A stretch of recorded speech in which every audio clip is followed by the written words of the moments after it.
বর্তমান সময়ে এমন এক পর্যায়ে এসেছে যেখানে মিডল ক্লাস ফ্যামিলিতে জন্ম নেওয়াকে অভিশাপ বলে মনে করা হয়, আর হায়ার স্ট্যান্ডার্ড ফ্যামিলিতে জন্ম নেওয়াকে ভাগ্য বলে মনে করা হয়। কিন্তু এতে কি আসলে ভাগ্য কাজ করে? তবে আসুন আজ জেনে নিই আমরা কেন মিডল ক্লাস জীবনযাপন করি, আর এটাও জেনে নিব কিভাবে এই মিডল ক্লাস জীবন থেকে মুক্তি পাওয়া যায়। তাই ভিডিওটি না টেনে কষ্ট করে হলেও শেষ পর্যন্ত দেখুন।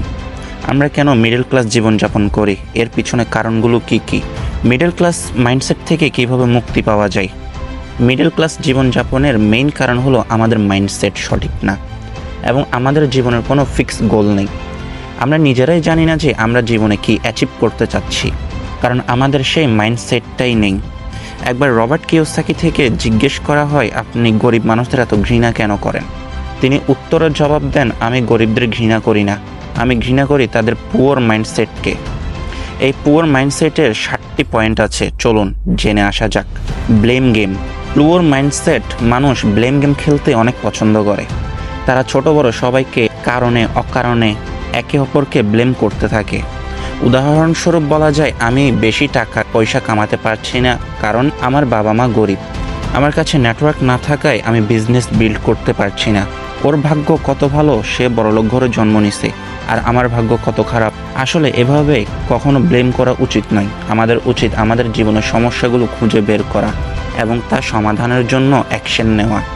The problem of over thinking. আমরা আমাদের জীবনে ছোটোখাটো বিষয় নিয়ে এতটাই ওভার থিঙ্ক করি যে আমরা নতুন কোনো ডিসিশন নিতে ভয় পাই। যদি তা ফেল হয় এই ভেবে, তখন এই ওভার থিঙ্কিং ছোট জিনিসকে এতটাই বড় করে দেয় যে আমরা নতুন কোনো বড় ডিসিশন নিতে পারি না, আমাদের জীবনের সামনের দিকে এগিয়ে যেতে পারি না। তখন মনের মধ্যে ভয় কাজ করে। তাই আমাদের উচিত এই ওভার থিঙ্কিংকে বাদ দেওয়া, নিজের মাইন্ড থেকে সরিয়ে ফেলা। যদি আমরা তা না করতে পারি তাহলে আমাদের মধ্যে কনফিউশন ও ব্যাড লাইফ কোয়ালিটি দেখা দিবে। লো কনফিডেন্স। নর্মালি আপনি একটা জিনিস খেয়াল করে দেখবেন, আমরা যখন ছোটদের সাথে কথা বলি তখন আমাদের মনের মধ্যে কোনো রকম ভয় কাজ করে না। কিন্তু যখন আমরা কোনো বড় বা আমাদের থেকে হাই স্ট্যান্ডার্ড কোনো ব্যক্তির সাথে কথা বলি তখন আমাদের মনের মধ্যে একটা ভয় কাজ করে, যা লো কনফিডেন্সকে বোঝায়। এমন সময় আমাদের উচিত নর্মাল বিহেভ করা। কথায় আছে, treat them as they treat you. তারা আপনার সাথে যেরকম কথা বলবে আপনিও তাদের সাথে সেই রকম কথা বলবেন, আর আপনার সাথে যেরকম ব্যবহার করবে আপনিও তাদের সাথে সেই রকম ব্যবহার করবেন। কখনো অন্য কারো সামনে নিজের সেলফ ইমেজকে লো করবেন না। কনসিস্টেন্সি। এখন আমি যদি আপনাকে একটা বড় পাথর ও একটি ছোট হাতুড়ি দিয়ে বলি আপনি এই পাথরটি খোদাই করেন, তাহলে কি আপনি করবেন? উত্তরটা কমেন্টে বলে জানান।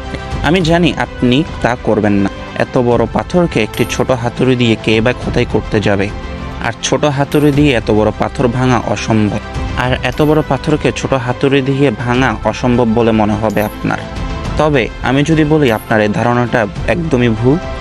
আমরা যদি এই বড় পাথরটিকে ছোট হাতুড়ি দিয়ে কনসিস্টেন্টলি যদি মারতে থাকি তাহলে এই পাথরটিও ভাঙা সম্ভব। পুয়ার ও মিডল ক্লাস মাইন্ডসেটওয়ালা মানুষজন কোনো কাজকে কনসিস্টেন্সি করতে চায় না, তাই তারা তাদের জীবনে কোনো রকম সফলতার ছোঁয়া পায় না। তাই পরের বারে যদি কোনো কাজ করার চিন্তা ভাবনা আপনার মাথায় আসে তাহলে কনসিস্টেন্টলি করে যাবেন। আপনি আজ না হয় কাল তার রেজাল্ট পাবেন। No big dream. কথায় আছে, যার কোনো স্বপ্ন নেই সে কখনো বড় কিছু অ্যাচিভ করতে পারে না। আমাদের মধ্যে অনেকেই আছে যারা বড় বড় স্বপ্ন দেখতে ভয় পায়। যখন আপনার স্বপ্নটাই এত ছোট কিন্তু চাচ্ছেন বড় কিছু পাওয়ার, তাহলে ভুলে যান এই পাওয়ার আশা। কারণ এই পৃথিবীতে সেই সব মানুষরাই সফল হয়েছে যারা একসময় বড় বড় স্বপ্ন দেখেছিল। No focus. জীবনে একটি গোলকে ফোকাস করে চলা উচিত। যদি আমরা কোনো কাজে ফোকাস করতে না পারি তাহলে তা পাওয়ার অসম্ভব হয়ে পড়ে। বর্তমান সময়ে আমরা সোশ্যাল মিডিয়া, রিল এসব নিয়ে বেশি সময় কাটি, যা আমাদের কোনো কাজে ফোকাস করতে দেয় না। তাই যখন আপনি কোনো কাজ করতে যাবেন সেই কাজে মনোযোগ দিয়ে করার চেষ্টা করবেন। ডিসিপ্লিন। আপনার প্রতিটি কাজে যদি ডিসিপ্লিন না থাকে তাহলে আপনি কখনো বড় কিছু অ্যাচিভ করতে পারবেন না। আপনার প্রথম কাজ হলো গোল সেট করা, এবং সেই গোল পর্যন্ত যাওয়ার জন্য আপনাকে আরও কতটুকু পরিশ্রম করতে হবে তা নোট ডাউন করা। দ্বিতীয় কাজ হলো আপনার গোল পর্যন্ত যাওয়ার পথে আপনি এখন কোন পজিশনে আছেন তা খুঁজে বের করা। যদি আপনি এরকম একটি ডিসিপ্লিনের মধ্যে দিয়ে যেতে পারেন তাহলে আপনি সফলতা অ্যাচিভ করতে পারবেন। এতক্ষণ তো আপনাদের বলে দিলাম আমরা কেন মিডল ক্লাস জীবনযাপন করি। চলুন এবার জানা যাক মিডল ক্লাস মাইন্ডসেট থেকে কিভাবে মুক্তি পাওয়া যাবে। মিডল ক্লাস মাইন্ডসেট থেকে মুক্তি পাওয়ার জন্য আপনাকে প্রথমে একটি গোল সেট করতে হবে এবং সে গোল অনুযায়ী কাজ করে যেতে হবে কনসিস্টেন্টলি। আপনার জীবনের প্রতিটি সমস্যাগুলোর সমাধান খুঁজে বের করতে হবে। মনে রাখবেন, এই পৃথিবীতে সকল সফল ব্যক্তি তাদের জীবনের সমস্যাগুলো সমাধানের মাধ্যমে জীবনে সফলতা অর্জন করেছে।